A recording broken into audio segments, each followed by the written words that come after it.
Multiple signs are pointing to prices continuing to decrease.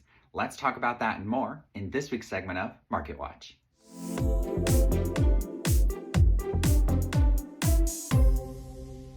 Hi there, it's Joshua Barks here, Associate Broker with Keller Williams Realty Boise and Team Lead of the Barks & Co. Real Estate Team.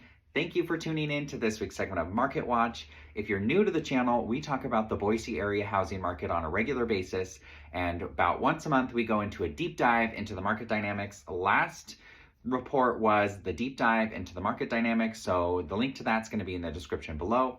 We also email out a full report on a weekly-ish basis, so to sign up for that email with the written report and actual, you can see the numbers and the reporting that we do. The link to that's also in the description below. Well, let's dive into this week's numbers. We have some interesting things happening out there right now. First off, both inventory and demand are down again for another consecutive week. Inventory, which peaked back in August with about 1,600 available homes, is now just over 1,200 with 1,225 available homes for sale. We had 90 new listings come to market in the last 7 days. So less than 100 new listings came to market this last week. But if you look at everything that's available right now and you looked at the average days on market for everything that's currently for sale, the average days on market is 65 days. So we still have quite a bit. That's continuing to expand, likely as prices continue to decline and people are overpricing their homes. When you look at pending sales on the flip side, we have 386 pending sales in the entire Ada County right now. The last time we had less than 400 pending was back in January of 2021. So if you recall, back then we had a historic all-time low inventory of just 100 available homes for sale in the entire Ada County. So we had 100 homes for sale and about 350 pending. So we're back at that 350 pending, but we have 1,200 available homes. So that shows that prices will likely continue to decline, though again, we're not seeing huge drops in pricing yet. And so if this trend continues though, we will start to see prices change more significantly than we've seen so far this year. When we're looking at the number of homes pending, however, we did have 117 homes go under contract this week. So this week was actually the first week in a while where we had more homes get taken off the market because buyers bought them than new homes came on the market, because we had 90 come on and 117 come off the market. Now, when you look at the average days on market for everything that's pending right now, our average days on market is 45 days. So that means on average, it took 45 days for a home to actually get an accepted offer and go pending. When you look at the number of home sales, no surprise, we had 96 homes close this week, down from last week's 123. And the reason I say that's no surprise is because Thanksgiving's right around the corner. Next week is going to be likely even lower for the number of homes sold, because that's just generally what we see around the holidays.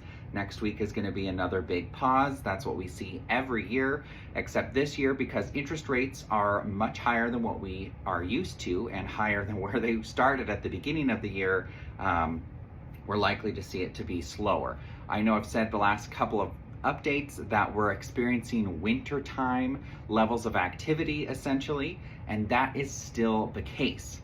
An interesting thing to note with sellers and pricing is that with prices likely continuing to decline as the year goes on, right now might be a good time to sell, especially because wintertime we have fewer available homes for sale, and since we have fewer serious buyers out there right now, you can actually compete against fewer other sellers and win the day more likely than you would in the springtime when everybody's competing against that same smaller buyer pool. Now, you may have less showings in the wintertime, but that's because we have more serious buyers in the wintertime than we have in the spring and summer months. And in fact, prior to the pandemic, if you look at the sales that took place essentially from October to the end of February, that made up almost half of the amount of sales that took place for the year in the wintertime. So it's not that the wintertime's a bad time, it actually may be a great time.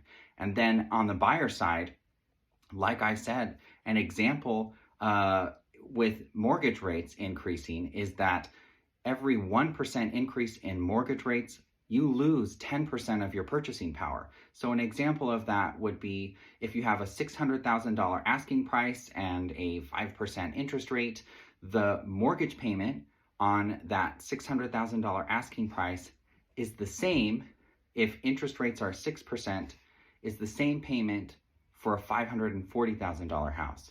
So interest rates only rose by 1%, but now to keep the same monthly payment, you can only buy a $540,000 house. And prices aren't decreasing that rapidly in order to make up for the rising interest rates, and reports are indicating that interest rates will continue to rise in the near future. If you want to talk more about buying or selling in the near future and whether or not now's a good time for you, trying to time the market is always a fool's errand, because time in the market is more valuable than timing the market, because nobody knows what's going to happen exactly. If they did, they would be billionaires all the time. And if you're looking at thinking about moving, you just have to really answer two questions. Can you afford to move? And do you have a good enough reason to move? If the answer to that's yes, then now's a great time to move. We figure out how to make the pieces come together and make that work for you. If you have any questions about anything I covered, feel free to reach out. My number is 208-914-1095, and I will see you next time for Market Watch.